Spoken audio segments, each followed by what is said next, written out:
The once political rivals are now best friends in the name of ultra-globalism. Tony Blair and William Hague are now introducing their new authoritarian digital ID campaign.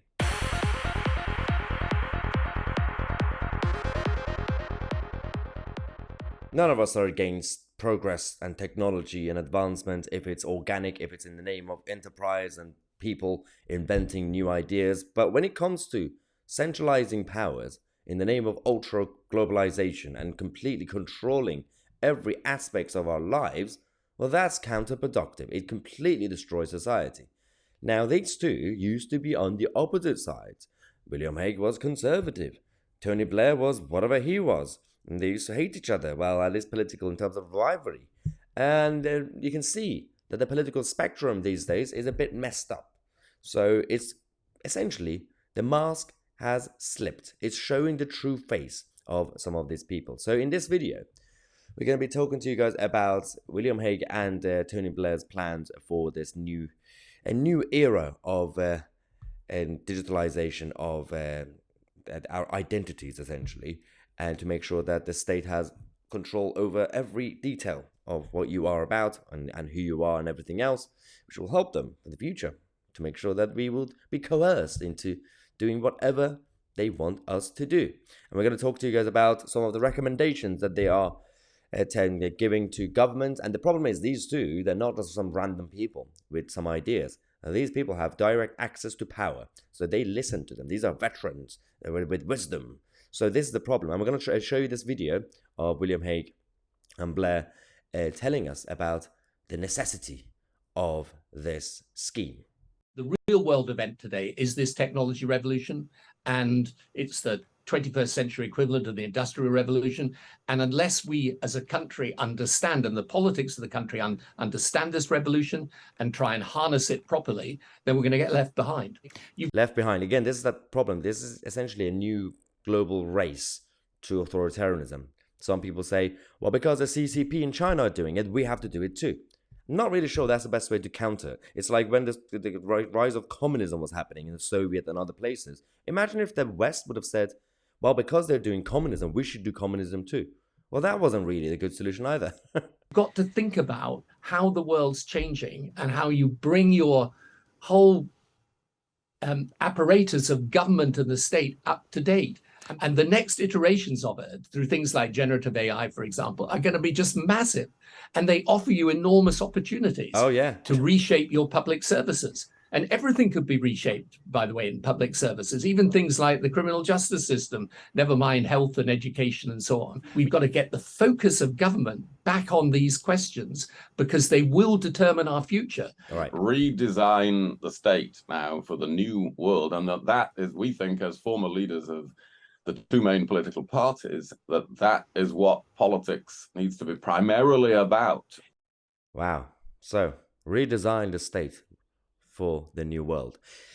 They're just saying it anyway. We can see, I don't have to comment on this, but you can tell that things are about to change and it's not going to be good. It's important we're getting the best minds we possibly can on this problem, working for the public. It's got to be done in a way where there's a sense of national unity behind the purpose and where you've got people across the political divide working with each other, and so that the mission itself can survive changes in government. I'm sorry. Firstly, was it sponsored by Costa Coffee? That video. Anyway, the issue I have is that it's a classic political thing that has been used for centuries, essentially, where you use nice words. It's like the political left have always dominated the words like compassion and in the name of the public. And literally it's called nationalization, it's called public ownership. So you make you think that the public are in control of these industries. But in reality, it's the state, it's the government. Public ownership of resources like trains or anything. It's not public ownership. But the public have no control over any of this. It's the state. It said, we have to do things to help the public. No, you literally said you're redesigning the state. You're giving more power to the state. So you're helping the state. I know that some people would say, well, yeah, but the state is there to help the public. Well, the state is there to protect the state, the actual, the overall concept of the country, but doesn't really mean that it's in the interest of the people of that country. So let's talk about the recommendations What sort of things are they actually suggesting governments to do, especially the British government? So, this is according to the Times that they got in touch with them and told them there's literally more than 40 recommendations in this report. 40. Wow. So, one of them is appointing executive ministers from outside Parliament to rewire Whitehall's approach to science and technology. So, who's going to be observing and monitoring and assessing the outsiders? Who are these outsiders? With what sort of influence? And, who's going to be appointing them, essentially? I mean, I know you're going to say ministers, but why? Do we have any say? Probably not. Next one is limiting the Treasury's power to manage science and technology investment.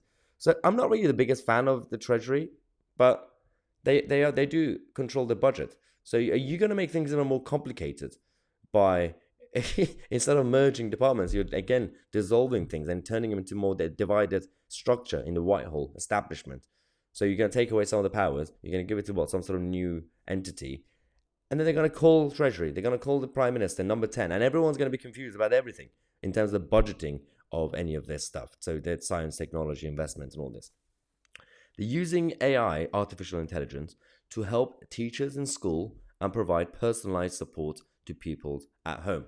So why do you need a centralized planning system for this? Because already, because of technology, the invention of computers and iPads and everything else, it's already organically happening slowly in schools. To use technological tools to help kids and teachers. And I can understand you can help local authorities to make sure that the schools that are linked to local councils, comprehensive schools, could have the capacity. But we don't really need a central government to actually do it in terms of enforcing some policies. The last point is offering tax breaks to stimulate pension fund investment in UK startups. Okay, so that could be okay as a concept, especially when it comes to pension funds. But again, the rest of the system that we have, the economic model and the political system, is so complicated and is so messed up that one tiny thing that could crack the system, it will bring down the pensions and everything else in the banking system again. Then you're going to be like, well, we need new austerity plans now. We're going to have to cut this. We're going to have to do this. We're going to have to move everything away from it. And it's just counterproductive. So most of it will fail. But the one thing that will remain in power will be the actual digital IDs. So essentially, the worst part of it will stay. But even if the rest of it would not work, it's like HS2. The actual infrastructure of HS2 and the spending of it continues to go up. But the trains are not ready. They don't even know what they're doing with it. And it's fascinating that no one is actually kicking off about any of this. So they were talking about some aspects of the details of what you're going to include in these digital IDs. They're going to merge all your details from passport and driving license, which is fine, but tax records and qualifications, as well as the right to work status, all on your phone. You do realize how unsafe that is? Your tax details and your qualifications and your health records and everything. It's definitely not safe. You cannot create some sort of encryption that would, from the government side, that could keep people's information, private information, safe. It's absolutely idiotic that this has even been considered. We're not even ready for the safeguarding of it. We're probably 10 years behind the rest of the world. So it's not really going to help anybody. But it's going to help a future potential tyrannical authoritarian leader that could come in and take advantage of this. Even, let's just say for the sake of the argument, the current leaders are not that tyrannical.